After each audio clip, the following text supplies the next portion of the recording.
yang kita rangkumkan insya Allah tentang masalah orang kalau bertakwa kepada Allah, Allah akan berikan kepadanya banyak sekali manfaat. Kisah ini teman-teman sekalian, kalau sudah ada yang pernah dengar, anggap insya Allah review ilmu. Kalau ada yang belum dengar, anggap insya Allah tambahan iman, gitu ya. Kisah ini saya berikan nama dengan kisah sebuah terong. Ada seorang anak muda di Damaskus, di ibu kota Syria, di zaman tabi'in dulu. Pernah datang ke sebuah masjid namanya Masjid At-Taubah. Masjid At-Taubah ini zaman tabi'in ada. Ada seorang tabi'in masyhur di situ tinggal, jadi imam juga jadi alim, mengajar tiap hari. Anak muda ini datang lalu berkata, "Wahai imam," imam kalau kita kiai, "Wahai imam, saya datang dari luar Damaskus, ya, miskin, tidak punya apa-apa, tapi saya mau belajar agama. Boleh nggak saya numpang tinggal di masjid bersama anda? Saya bantu-bantu, lalu saya hidup bersama anda. Maksudnya makan, minum bersama anda." Kata ya syekh itu, silahkan, nggak masalah. Tapi harus sabar, ya ikutin kehidupan saya. Apa yang saya makan, kau makan. Apa yang saya minum, kau minum. Kata anak muda ini, baiklah. Anak muda ini cerita, dia bilang, setelah 3 bulan saya tinggal dengan syekh saya. Ternyata syekh saya ini orangnya sangat zuhud, luar biasa. Ada makanan makan, tidak ada makanan puasa. Dan hari ini sudah 3 hari kami puasa.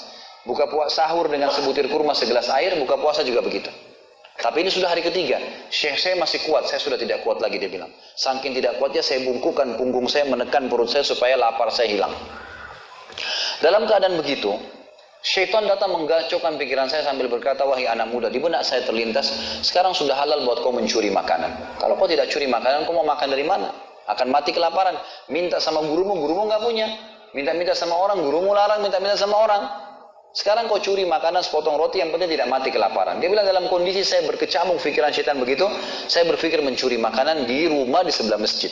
Zaman dulu teman-teman sekalian, dinding masjid tidak seperti kita sekarang ada tembok. Jadi zaman dulu tuh bisa dari tanah liat, atau kalau mau kuat, batang kurma ditebang atasnya, ditebang akarnya, ditancapin, lalu didempet-dempetin.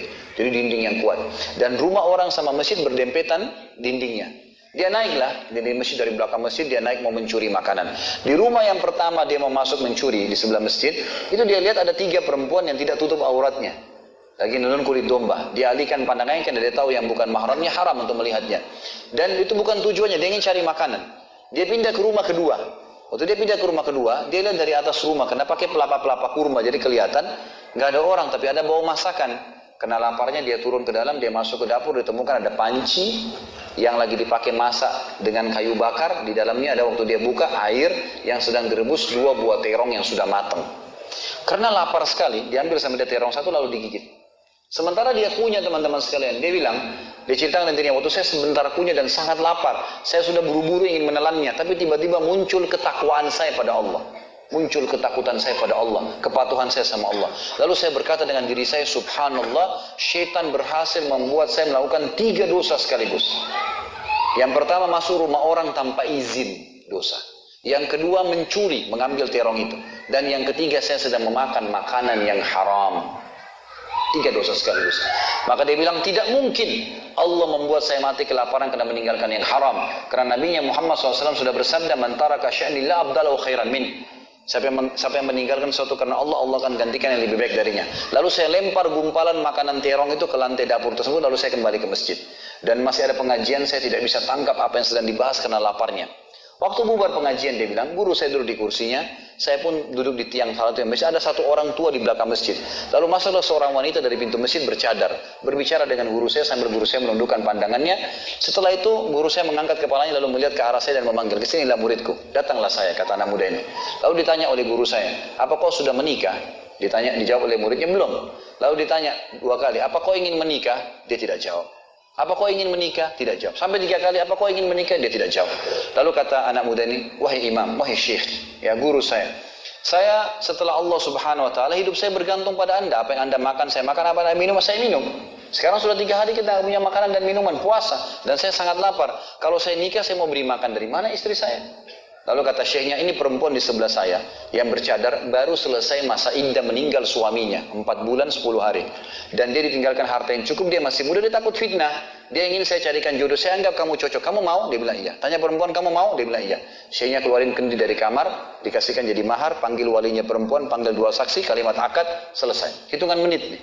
Lalu kata syekhnya, "Pulanglah ke rumah istrimu. Saatnya sekarang kamu pulang, udah. Nanti kalau mau sholat, mau ibadah, silakan datang ke masjid. Sudah nggak perlu lagi numpang di masjid." Pulanglah dia sama istrinya. Dia ceritain. Dia maksud, "Saya jalan sama istri saya masih malu-malu, baru nikah. Dan ini kan memang hitungan menit nih, ya. Dia baru tadi kelaparan, tiba-tiba sekarang sudah nikah gitu. Dia bilang saya jalan, keluar dari masjid, lewat di rumah pertama yang dia tadi manjat mau mencuri, dia lewatin sama istrinya. Begitu masuk, tiba di depan pintu rumah kedua yang dia manjat, gitu kan, istrinya berhenti, buka pintu rumah lalu berkata, masuklah suamiku, ini rumah kita. Rumah yang tadi dia mencuri nih. Maka dia pun bilang, saya masuk ke ruang tamu, saya melihat di atas, ini benar rumah tadi yang saya masuk mencuri. Istrinya bilang, wahai suamiku, tadi saya dengar Anda sudah 3 hari nggak makan. Mau makan? Dia bilang, iya. Istrinya masuk ke dapur, ditemukan apa? Panci terbuka, terong yang sudah digigit. Ini kisah nyata nih. Tiba-tiba perempuan ini bilang, siapa yang makan terong saya? Spontan, gitu. Teriak gitu kan. Pada saat dia teriak, maka si laki-laki ini mengucapkan kalimat begini. Ini dari saksi bahasan kita. Dia mengatakan, kesinilah istriku. Demi Allah begini ceritanya. Kronologisnya saya manjat, saya turun, saya lapar, saya makan. Dan demi Allah sebelum saya telan, karena saya takut sama Allah, saya lempar ke dapur, ke lantai dapurmu dan belum kering tuh. Gitu kan? Maka perempuan ini mengucapkan kalimat, saya berharap semua muslimah di belakang sana juga punya iman seperti ini. Kata para ulama, ucapan wanita ini perlu diukir dengan ukiran emas, karena menandakan iman yang luar biasa. Kata dia, wahai suamiku, engkau meninggalkan segumpal makanan haram. Allah jadikan makanan itu, pancinya, rumahnya, pemilik rumahnya jadi milikmu sekarang. Allah bukan hanya hilangkan laparnya, makanannya dikasih, pancinya, rumahnya, pemilik rumahnya sekarang jadi milik dia. Orang yang bertakwa kepada Allah diberikan jalan keluar, teman-teman sekalian. Jadi bertakwalah sama Allah, hanya patuh dan tunduk kepadanya. Semua yang baik di mata Allah, semua yang buruk juga di mata Allah SWT. Dan jangan pedulikan urusan dunia ini, jalankan sesuai dengan apa yang Allah SWT inginkan. Allahu a'lam. Mungkin sampai sini dulu. Mohon maaf karena saya harus buru-buru. Ini sudah jam berapa nih? 9:30 ya? Hah? 9 Iya, 9:30. Sudah tidak dirasa waktu. Ya, mungkin sampai sini dulu insya Allah. Kita masih ada tema besok subuh. Kita juga masih ada tema sebentar karena saya lagi kemungkinan ada istri saya akan jemput di bandara. Maka mungkin saya tutup, tidak ada pertanyaan. Kalau ada teman-teman punya pertanyaan bisa disimpan, dicatat. Nanti insya Allah dibahas besok subuh atau pada malam hari. Dan insya Allah juga masih ada Ahad subuh nanti. Kan gitu. Masih ada 3 judul yang menunggu. Kenalilah Tuhanmu kau akan bahagia. Besok subuh, kemudian nanti besok malamnya ada saudaraku, ini ada rahasia rezekimu. Dan kemudian subuh lusa kita akan bahas hiduplah mulia dengan Islam.